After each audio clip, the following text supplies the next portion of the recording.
हाज़ा उस्फूरुन, ये एक गौरिया है। ज़ालिका क़ितारुन, वह एक रेलगाड़ी है। हाज़ा जबलुन, ये एक पहाड़ है।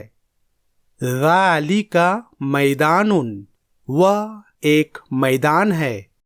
हाज़ा क़मीसुन, ये एक कुर्ता है। ज़ालिका मिंदीलुन, वो एक रुमाल है। हाज़ा रअसुन, ये एक सर है। ज़ालिका क़ल्बुन, वो एक दिल है। हाज़ा कुर्सियुन, ये एक कुर्सी है। ज़ालिका सरीरुन, वो एक पलंग है।